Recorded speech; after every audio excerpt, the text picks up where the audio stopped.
really, I think it's good to reframe it. This is not shady. This just makes sense. We've kind of walked down the path of giving out all of our information by default, which is the approach that doesn't make sense. I think we're trying to reel it back in and approach this in a more sane fashion. It's actually the world we live in. We're no longer in this easy cash-based economy. We're losing that very much where you can have these kind of ephemeral interactions with other people in the world. Welcome to the Sovereign Computing Show, presented by ATL BitLab. I'm Jordan Bravo, and this is a podcast where we teach you how to take back control of your devices. Sovereign computing means you own your technology, not the other way around. This episode is sponsored by ATL BitLab. ATL BitLab is Atlanta's Freedom Tech hackerspace. We have co-working desks, conference rooms, event space, maker tools, and tons of coffee. There is a very active community here in the lab. Every Wednesday night is Bitcoin night here in Atlanta. We also have meetups for cybersecurity, artificial intelligence, decentralized identity, product design, and more. We offer day passes and nomad passes for people who need to use the lab only occasionally, as well as memberships for people who plan to use the lab more regularly, such as myself. One of the best things about having a BitLab membership isn't the amenities, it's the people. Surrounding yourself with a community helps you learn faster and helps you build better. Your creativity becomes amplified when you work in this space. That's what I think, at least.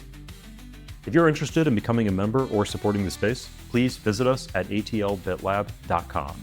That's atlbitlab.com. All right, on to our show. Welcome to the Sovereign Computing Show. I'm Jordan Bravo, and I'm here today with Stephen DeLorme. What up? Today, we're going to talk about private payments, how we can spend money privately, and the tools that we can use to achieve that. But first, we'd like to remind you that you can boost into the show. You can let us know what your thoughts are on these topics.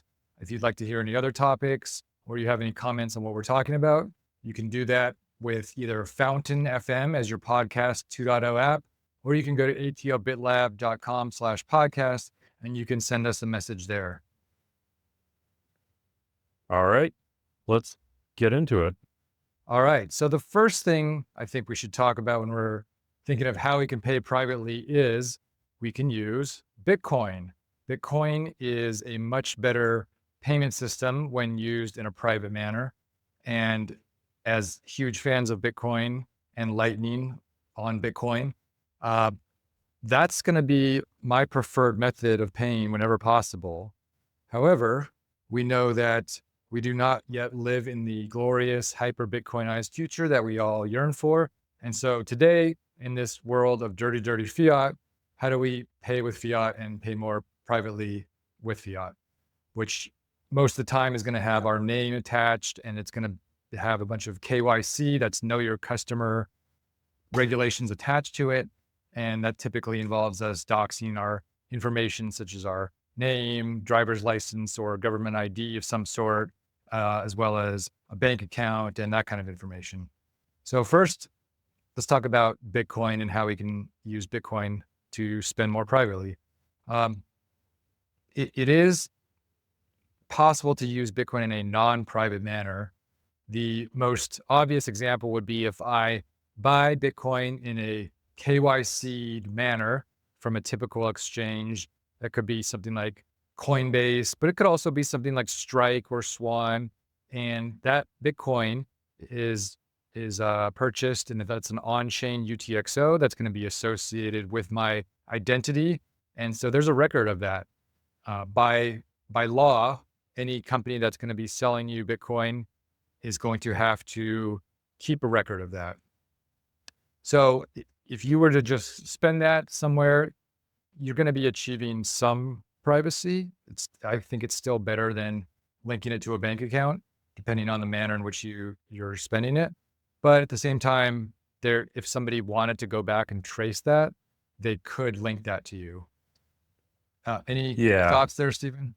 Yeah, for those just listening, I've got mempool.space pulled up. And for anybody who might be newer to Bitcoin, I'm basically just looking at the ledger of Bitcoin right now. And I'm going to click into one of the pages of the ledger, as I like to call it. It's a block, really.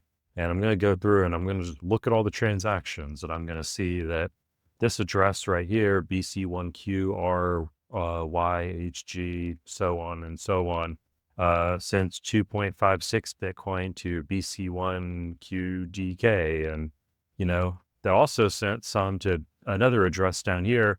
We can probably imagine that this was the change address. It was sending the change back to itself. So we can look at this ledger and we can actually determine a lot of things. So we say that sometimes that Bitcoin is a pseudonymous, payment system. It's not an anonymous payment system, though. So all these addresses here, these are kind of like pseudonyms. I don't necessarily know the names of the people that correspond to these addresses, but I can see these addresses pretty transparently on the ledger, and I can see how money moves between them. So when we're talking about native kind of on-chain Bitcoin, it's actually somewhat difficult to use it privately. Which is going to sound a little weird at first, but I just want to go ahead and lay it out there that it's something it's difficult to use privately. And there's certainly a lot of techniques you can use to pay with on-chain Bitcoin more privately, but it's I'm not going to lie, it's complicated, and it's probably beyond the scope of what we're getting into today. Yeah, that's right. And we'll get into no KYC Bitcoin in greater detail in another episode. But the easiest way, or the best way that I think that you can protect your privacy with Bitcoin is to simply buy Bitcoin or earn Bitcoin in a non-KYC manner.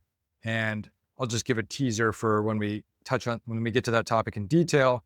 But that's going to be using peer-to-peer exchanges such as RoboSats or BIS or HODL HODL and that kind of thing. And you can also buy Bitcoin locally from people maybe a meetup group, peer-to-peer, face-to-face kind of transactions. And also would now be a good time to get into Lightning, maybe? Absolutely. So let's talk about Lightning and the trade-offs, the benefits, the pros and cons, and how we would approach that. Yeah, Lightning, for anyone who's not aware, is just a second layer on top of Bitcoin. It's a payments network that interoperates. It works natively with Bitcoin. It's just like Bitcoin itself. It's a very deep thing you can explore. But there's lots of good Lightning wallets out there that you can download off of the App Store. Maybe what we can do is just go to Async just to start with. And whoops, I don't know who that is. Hold on. Can't remember their domain name. Async.co. So Async is a company that makes a product called Phoenix Wallet, and you can it's open source. You can download it on the Android and App Store.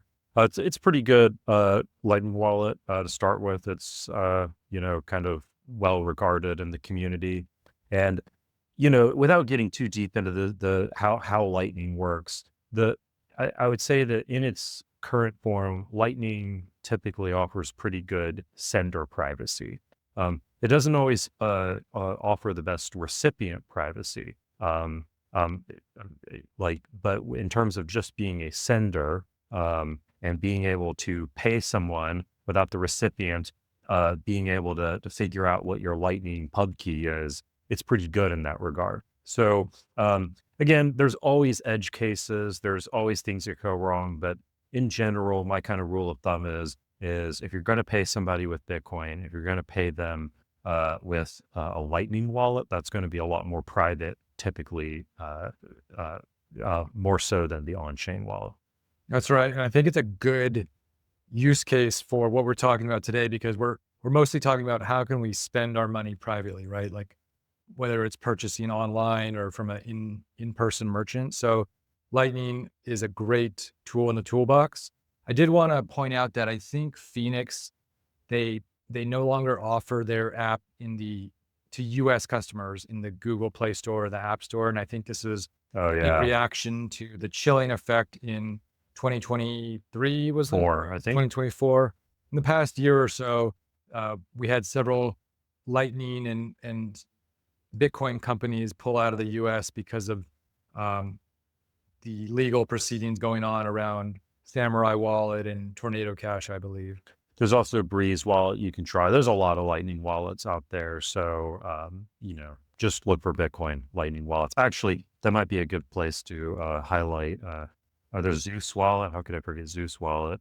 Um, that should work on iOS and Android as well. Another thing you can do is if you really want to go deep into this, you can go to walletscrutiny.com, and this gets into on-chain as well as Lightning wallets, but you can see a lot of like security reviews of Bitcoin wallets here, which is kind of nice. And I'd like to point out that there are tons of merchants that accept Lightning or just Bitcoin in general. So off the top of my head, I use it on a regular basis to pay for my VPN provider.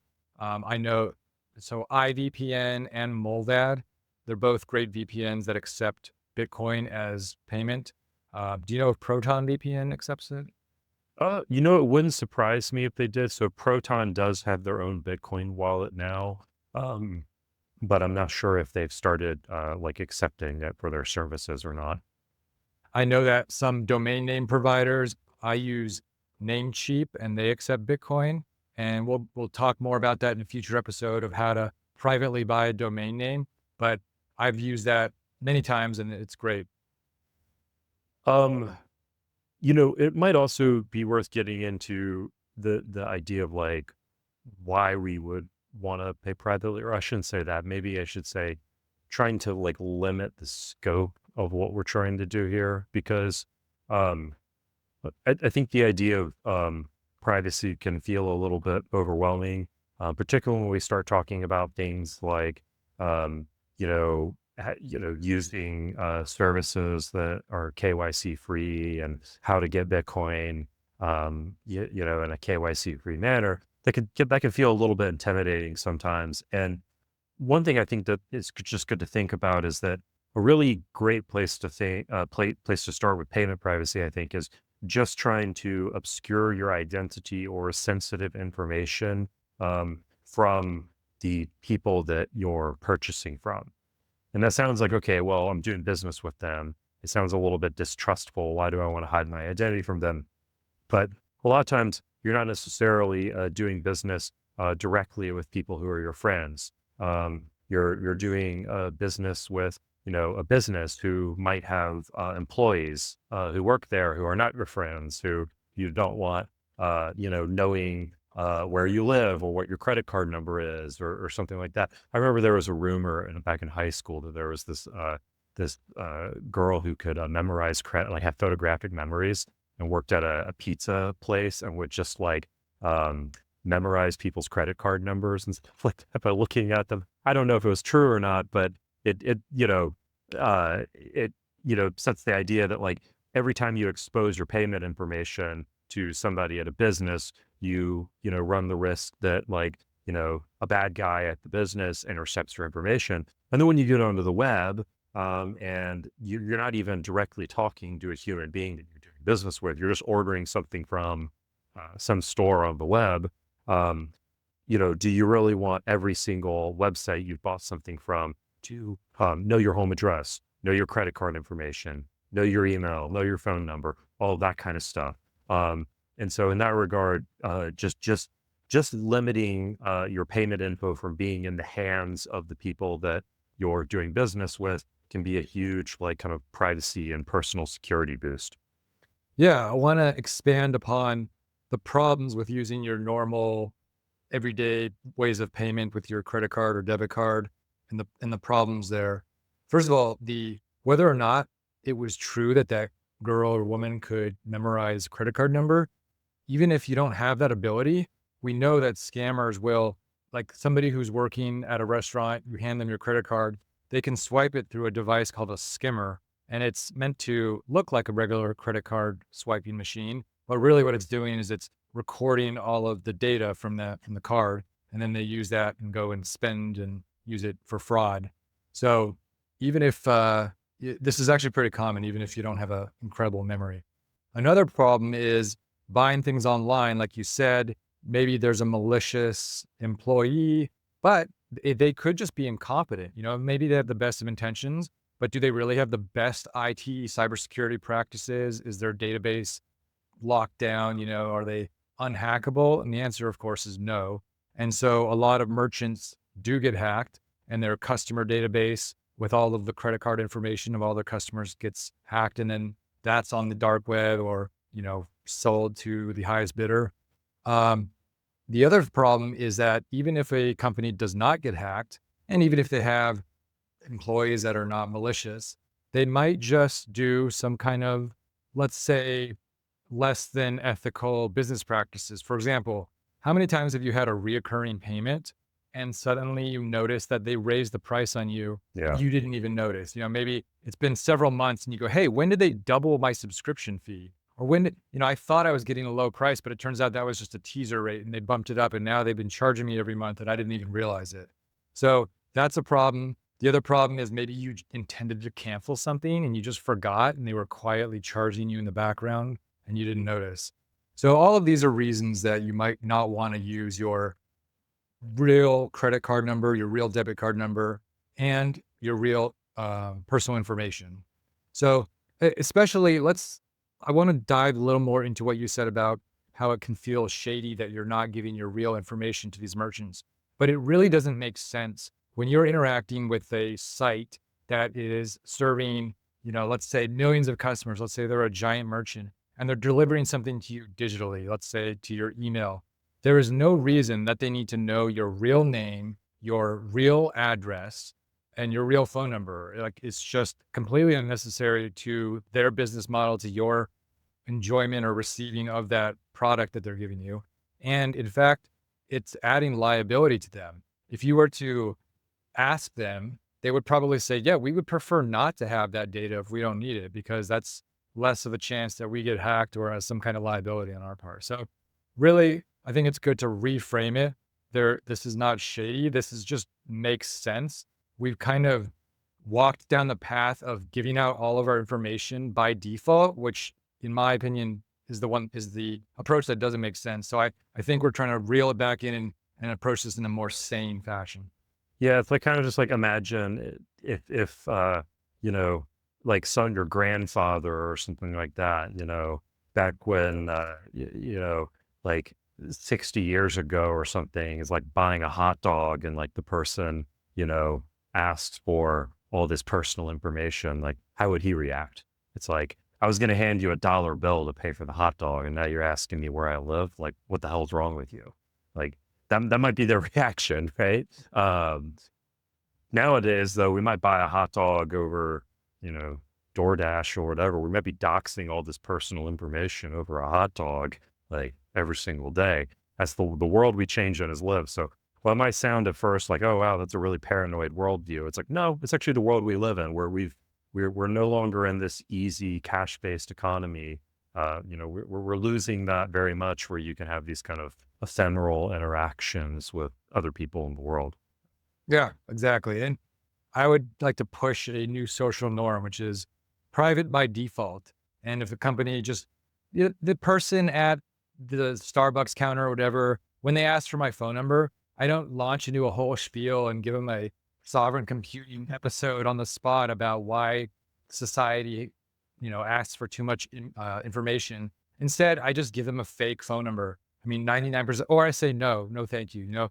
My first response when somebody asks for my phone number, when a merchant asks for my phone number is, oh no, I'm not going to give that out. And if they literally cannot proceed with the transaction without it, first of all, I'm going to question whether I want to go back to that merchant. But if let's say I just really need to get through it in that moment, I'm going to give them a fake phone number because 99 times out of 100, it doesn't matter. It's just like them walking through their procedure by memory. Well, I usually find if I give them a sovereign computing monologue, it actually shuts down the interaction a lot quicker. Like, it's a really good way to make them be like, fine, sir, and type in 1, 2, 3, 4, 5, 6, 7, 8, 9, 0. Like, Yeah. Actually, I want to tell a story. So I was invited to be a part of my friend's wedding, and therefore we had to get all matching outfits, tuxedos yeah. and all that. And so he sent us to a store. I won't name the name of it, but I go in there and they take my measurements. And I had already created an account online beforehand. And usually when I'm going to create and they have a required field for phone number, I'm using some random phone number generator thing to create a random phone number. But I think it was failing to load or I was just in a hurry. So I just put in 98765432110 as my phone number. So I get to the store and they take my measurements and they're like, okay, sir, we're going to check you out right here at the register. So I go up there and the gentleman helping me starts typing on the computer and he says, huh, that's weird. The system froze.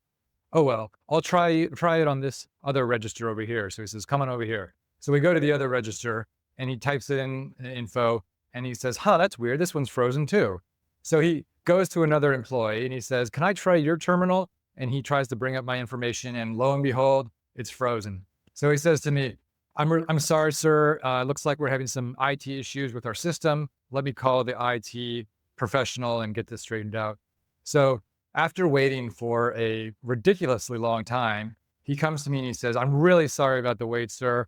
It turns out it was this weird issue where when I typed in your phone number, like thousands of other users had that exact same phone number and it tried to load them all and it kept crashing the app. Oh my God. And so I thought that was hilarious. It turns out thousands of people with this company had put in the exact same 987-654-3210 phone number. And so I wanted to say to their IT department, you're welcome for finding that bug for you. Now you can go fix that because that's absurd. Your app should not crash. That's terrible software engineering practices. But of course, I didn't say it to this guy helping me out at the store. I said, oh, sorry to hear that. Anyway, they were able to check me out, and that's the end of that story. But I just thought that was funny, and I thought of that when we were talking about this. Okay, you heard it here. Just that's the magic number you need to crash every retail software system, 987-654-3221. Yeah. Before we get onto the topic of virtual cards and private fiat payment methods, let's talk about where we can use Bitcoin and Lightning to buy gift cards. The first place we're going to talk about is bitrefill.com. That's BITREFILL.com. And for those of you watching, we've got it pulled up on the screen here. But what BitRefill allows you to do is they have digital gift cards for many, many merchants. I want to say hundreds of merchants. And you can buy them all with Bitcoin and Lightning specifically, which I think is great. Oh, and it looks like they brought this back. I think it disappeared for a while, but the digital prepaid Visa. So now on the screen here, I've got a digital prepaid Visa card. I can buy it between $20 and $500. So that means if you don't have if you need to use a service that does not have a gift card present on BitRefill, you can buy a Visa gift card instead, and then it should, in theory, just function like any other debit or credit card number. Yes, and I've used this before. I use this to buy my Mint Mobile eSIM, and it was great. It was very private and very quick. I did notice at the top of this page just now, looking at the BitRefill site, they have a section for eSIM. So I'm not sure if that's a new feature or what, but that's kind of cool. I've seen it here for a while, but I've never actually used it. But that is pretty cool, though. Yeah, because in a previous episode, we discussed private phone numbers and how to get private eSIMs. And I was not aware that BitRefill was an option. So I'm going to keep that in mind for the future. I'm just going through the alphabetical list of countries and locales. It's a lot of them. So that's pretty cool. Do they have United States? Oh, let's see. So there's so many countries. Who would have thought? We're still in the T's. They do not. Goes from UAE to United Kingdom to Uruguay. Oh, no, USA. There it is. They just abbreviated it. Yeah, 100 gigabytes or 1 gigabyte, 7 days, 100 gigabytes, 30 days. That's pretty good. Click on it. I want to see the pricing. Let's see. Estimated price $390, but if we want to do the big one, 100 gigabytes for 30 days, it's 100. Ooh, that's $188. How about let's see, let's do 10 gigabytes. $25 for 30 days. Okay. That's pretty good. So that's, competitive with other providers. Yeah. And they accept both Bitcoin on chain as well as Lightning. So I found it to be a pretty handy service. They have a nice little mobile app too. I know the idea of using gift cards sounds a little cumbersome, and um, it can be, but one thing they do to try and make it easier on their app is like any gift card you buy, it just kind of like shows up and you kind of have like a little gift card wallet on the app. And you can just open it up, unseal the gift card in the app, and it'll give you like a little QR code or a barcode or something. Different stores are on different systems. Like at grocery stores, sometimes their scanners will have like QR codes, or they'll have QR code scanners for their gift card system. So yeah, the point is you can go to like self checkout at grocery stores and stuff and use, just open up the BitRefill app. And one thing that's actually kind of good is that the BitRefill app is very responsive. And I've actually bought the gift cards in the store before. So I'll go to like a checkout station, start, ringing up my purchase or whatever, figure out what the amount is, and then go buy a BitRefill card in the app immediately for the amount I need. That way you don't end up with a lot like left over. Yeah, that's a good approach. I've done the same thing with the next service we're going to talk about, which is the Bitcoin Company, and that's thebitcoincompany.com. I was in I think it was a DSW shoe store, and I noticed that the Bitcoin Company had a good discount on for DSW.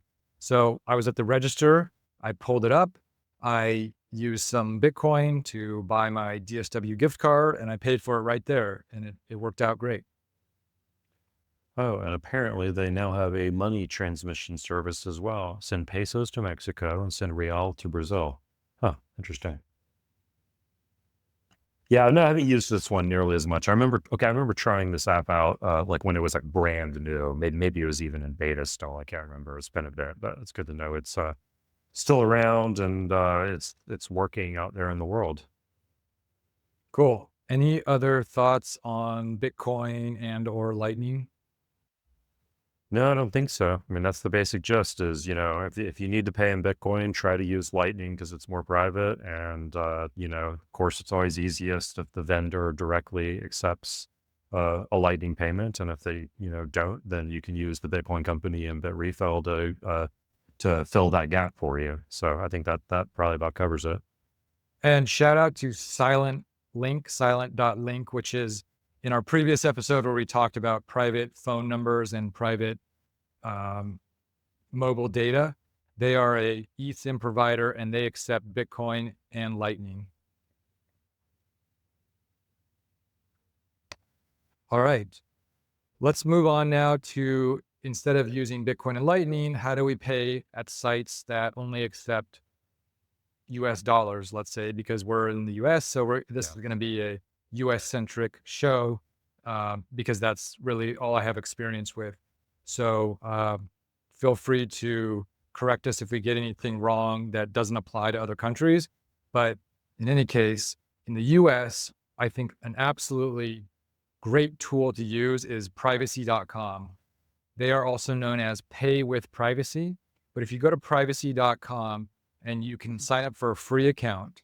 And the way this works is you attach your bank account, so a checking account, and or your debit card. And so you are of course by necessity doxing yourself to this company privacy.com. But that's not the point. The point is that you get privacy from all of the merchants that you shop with. And in addition, you can optionally get privacy from your bank itself because your charges can be masked, or at least the not the amounts, but the merchant name can be masked. So what you do is once you've created an account and linked it to your debit card or your checking account, you can then spin up a near infinite number of virtual debit cards, and you can use these anywhere that you pay. So if you're buying something online, every single merchant that you buy from, you should spin up a separate virtual debit card.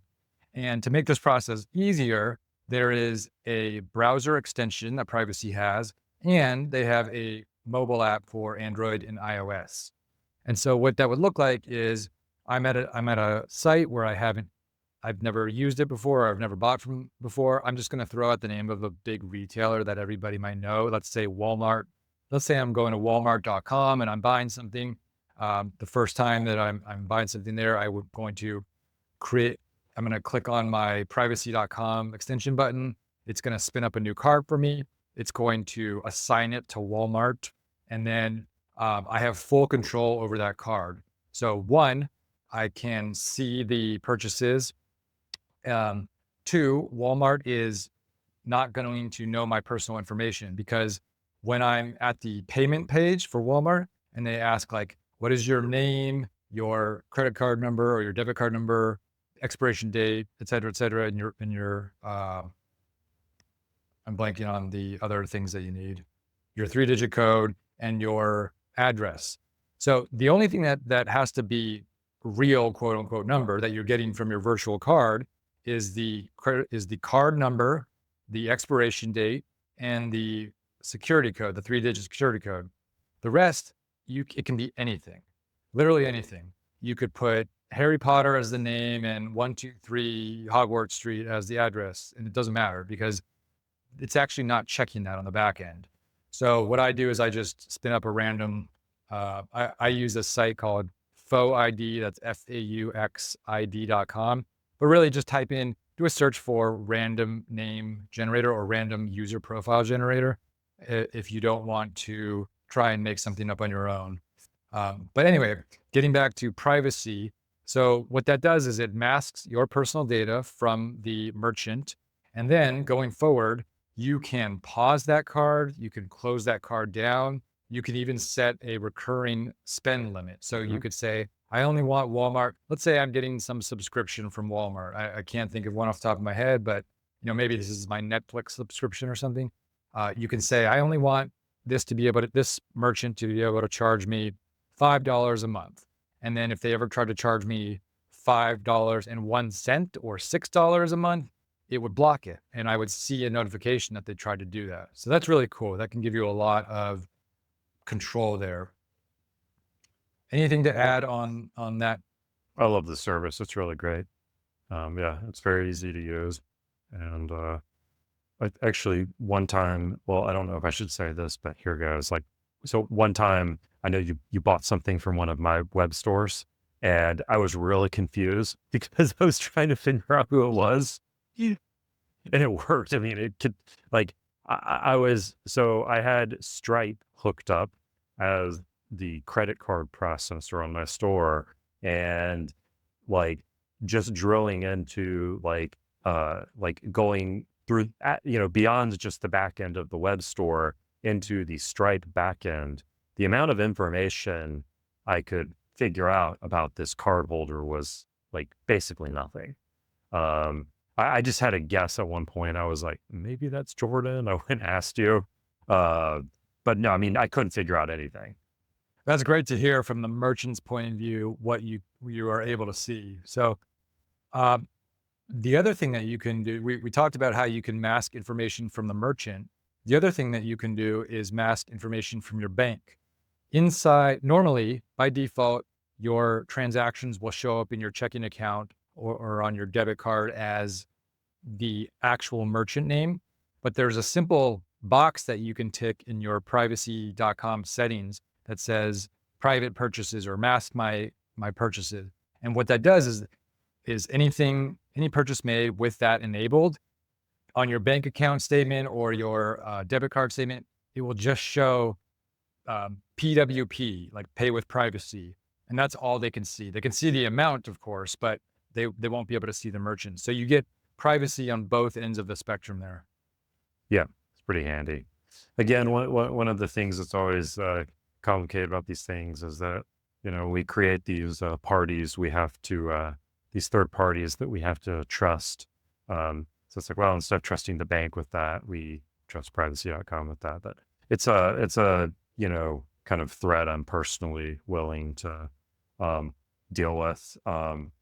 If they seem like a good actor in the space for the time being, and like I said, definitely being on the merchant's end of it, I have seen that as a merchant, you don't really have much information. So I feel like for certain it totally defends against having your data in the hands of merchants, um, and defends against, the bank knowing so much about you. So somebody knows something about you, but it's, I guess feels a little better to me to have that contained with, one company that kind of sells, privacy as part of their product offering and service rather than having all that information distributed randomly amongst merchants. Right. Distributed amongst merchants and your bank, where privacy.com, their whole business is privacy, like you said. So they're not, it's not impossible for them to lie and break that trust and sell your data. But we know that banks do it. I mean, we know for a fact that banks do it. So I would say go with the one who at least is selling privacy versus the one that's not. And then, like you said, you also have all that protection with the merchants, regardless of what the bank is doing. Oh, and on that note about what the banks do, I mean, I remember back in my former life when I did more like agency, like creative agency work. One client we had to work for was basically this um, data analytics company that dealt with like banks and stuff like that. And basically what they did, their whole shtick was, I mean, they were like this, whoa, cool hip tech startup or whatever, but they would sell software to very big banks, very well-known banks in the USA, um, and basically like, hey, give us all the data that you have about about what your customers are buying, like which where they're using their debit card and all that. Well, run it through the data analytics processing engine and then spit out recommendations for what your customers are interested in. And then you can use that data to like sell targeted advertising to, like sell that data to targeted advertisers. And I was like, these are very big banks that this startup was working with.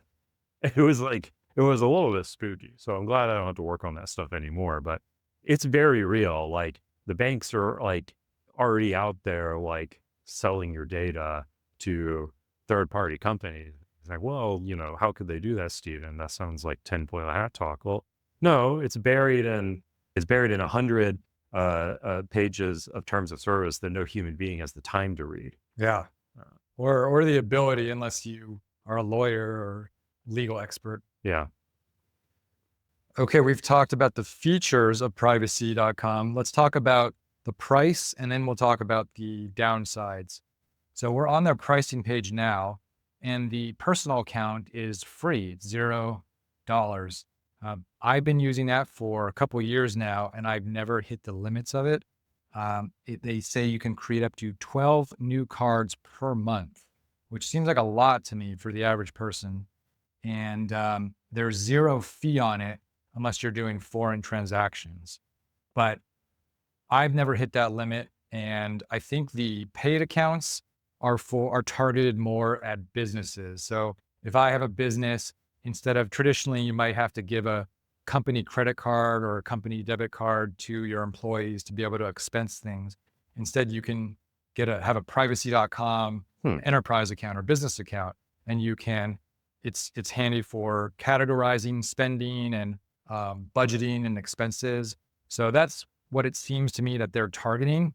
But again, I'm using the free personal account and I've never run into a fee. Oh, and it looks like the more expensive enterprise accounts and stuff, they have no foreign transaction fee, whereas the personal account has a 3% foreign transaction fee. So if you happen to be buying stuff that's outside the United States, you'll see a 3% fee tacked on there. It doesn't look to me like there's also like Ramp, which is a lot of companies use for like spinning up virtual cards for their customers and stuff.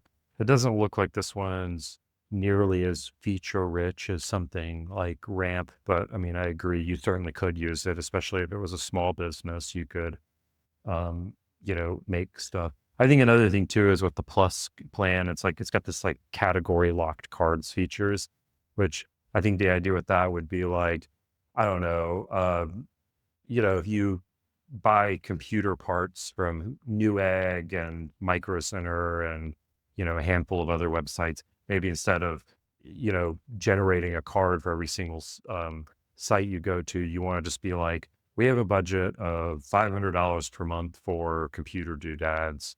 This card is scoped to the electronics category or something like that. It can be used anywhere as long as the retailer like belongs in the electronics category, maybe. Huh. I think that's what that means. I also noticed that the Pro account, which is $10 a month, has 1% cash back on purchases, which is kind of cool. That is neat, yeah. Sort of makes it competitive with cashback credit cards where you're typically getting 2% or so. Yeah. I'd rather just hold Bitcoin, but yes, certainly cashback is nice if I'm already spending. Yeah, I mean, I'm not going to do it for the cashback. I'm doing it for the other features we've already Yeah. discussed. But if But some people would. Some people are like nuts about that cashback stuff. yeah, I'm aware. Personally, I just see it as a extra nice little bonus. Basically, it's reducing the price of the service, Yeah. but I'm doing it for the other reasons. Okay, so that's the actual price that you're going to pay for this, which in most cases is going to be zero. Are there any downsides to privacy.com? Well, we talked about kind of one already, which is they become the central point of failure for your privacy for your purchases, but you're really no worse off than if your bank knows everything and you're protected from all of the merchants. So for me, I think it's pretty straightforward that this is a great benefit for people who want some privacy. And the other downside that I would say is that these virtual cards are debit cards and it's linked to your checking account. And I know that some people prefer to do all of their spending on their credit cards. And I get that. I do some spending on my credit card as well for various reasons. You get some consumer protections, you get some cash back, like we said, maybe some points, etc. But I really think that a lot of the benefits of using these virtual debit cards outweigh the benefits that you get from a credit card. So I think it's worth it in most cases. The other downside I would say is that this is only good for online purchases, or even if you are like reserving a card, or excuse me, let's say you're making some kind of reservation over the phone, whether it's a rental car or a hotel, let's say you're booking, you can give them the number. But if you're actually in person and you're at a merchant that requires a physical card to be swiped, tapped, or inserted, that's where this is not going to be applicable. So in that scenario, it's not useful, but I think it's a great tool to have in our sovereign computing toolbox, and I highly recommend it. Yeah, unfortunately, I don't think there's a lot of great options for in-person fiat payments that, um, protect your payment information. You could go buy Visa gift cards, but that's always annoying juggling that kind of stuff. And, your best bet at that point is probably just, good old fashioned paper cash. But ever since COVID, a lot of businesses in the US have been, really, going cashless. And I don't know, it's kind of annoying.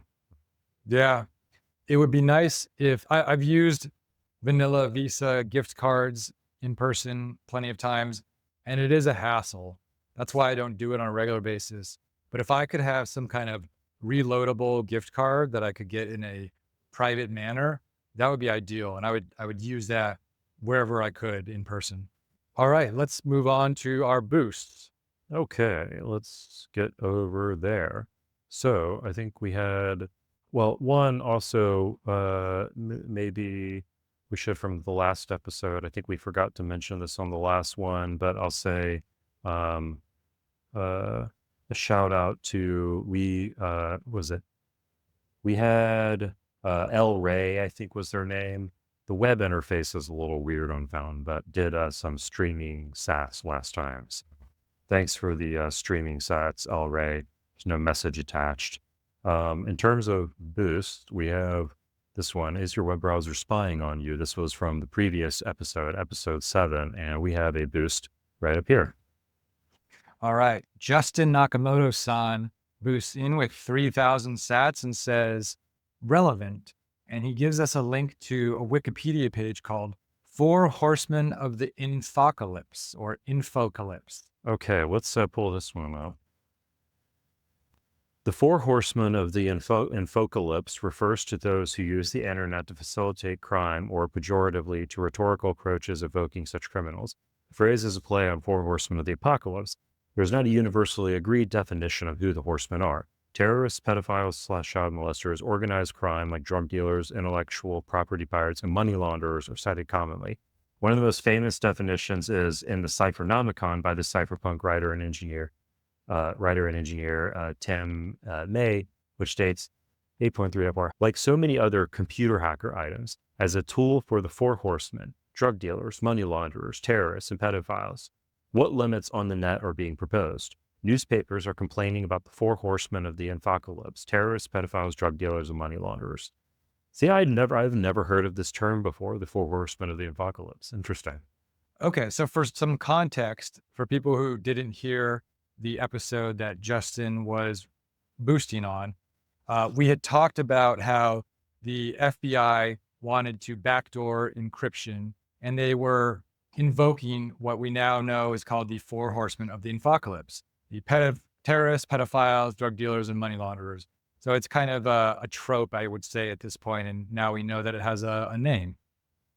Yes, coined by Timothy May in 1988. Wow. All right. I mean, I'm familiar with all, Timothy May's writing and all of that, but I'm not familiar with this term. So that's cool to know that that's funny to know that it goes back that far in time, that it's like we're still dealing with like the same kind of thud arguments against cryptography, like nearly 40 years later.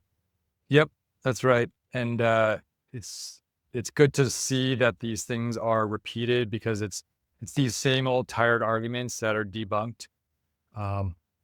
And I can't remember, is Timothy May? Oh, yeah, Timothy May wrote the Crypto Anarchist Manifesto. Yes. So we actually did a reading group discussion on this one at Atlanta BitDevs a couple of years ago. So I've read that one and some of his other posts. I don't know that I've read the Cyphernomicon. I think the Cryptonomicon, which is a fictional novel by the author Neil Stephenson, the name of the Cryptonomicon is based on the Cyphernomicon. Sounds about right. All right. Well, Justin, thank you again for that boost.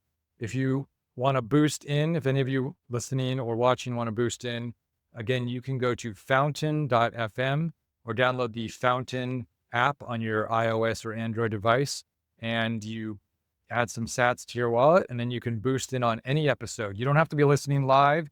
You can be listening to any recorded episode all the way into the past, and you can add a boost and we will read it on the show, and you can let us know what you think, any topics you're interested in. Another way that you can communicate with us is you go to atlbitlab.com/podcast. And Stephen, is there a way for them to boost on that site yet? Not yet, no. Okay, so well, you can go to we do have a link on there for a BTC Pay server if you just want to donate to the show. I don't have a way to accept memos or comments on that yet, but I will one day. All right. And then do we want to give them any other ways that they could contact us? Maybe they don't have boosts set up, or can they email us, or can they join a Matrix chat or a, God forbid, Telegram chat? Oh man, you're putting me on the spot here. Well, the Telegram, I think I'm trying to wind that down. So I don't feel like we should be giving out the link to that unless we want to promote its further usage. In terms of email, I don't know. We could have an email address for the show. That would probably be, you'd probably be the one in charge of that, I would imagine. Could always you could, DM me or Jordan on Twitter or Nostr. Well, I want to say, first of all, didn't mean to put you on the spot. We always have the ability to edit the recording. No, it's fine. There's nothing sensitive or whatever. I just didn't have a good answer. That's all. Yeah. But no, I'm actually fine if everyone hears us figuring this out live, because this is only episode So we're kind of figuring this out as we go. But yeah, it might be the sort of thing where maybe we need some kind of, I don't know, official engagement channel or recommended contact stream or something like that. Yeah, so maybe we make it easy for people by offering a couple different methods. We've already got the boost, like we said. Maybe we also add the ability for them to go to atlbitlab.com/podcast, and there'll be a form there that they can enter in. And then maybe we will add the matrix info coming up. We have to get moving on that. And then lastly, maybe we'll add an email address for them to email into. Yeah, that'd be cool. So this is a teaser for next time you all listen. You might be hearing us talk about the email address, the matrix chat, and the website that you can boost in or message us at. But in the meantime, your best bet is to use fountain.fm or any other podcasting 2.0 app. Cool. Anything else you want to cover before we get out of here?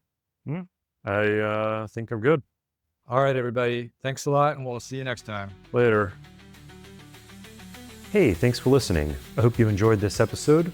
If you want to learn more about anything that we discussed, you can look for links in the show notes. That should be in your podcast player, or you can go to atlbitlab.com/podcast.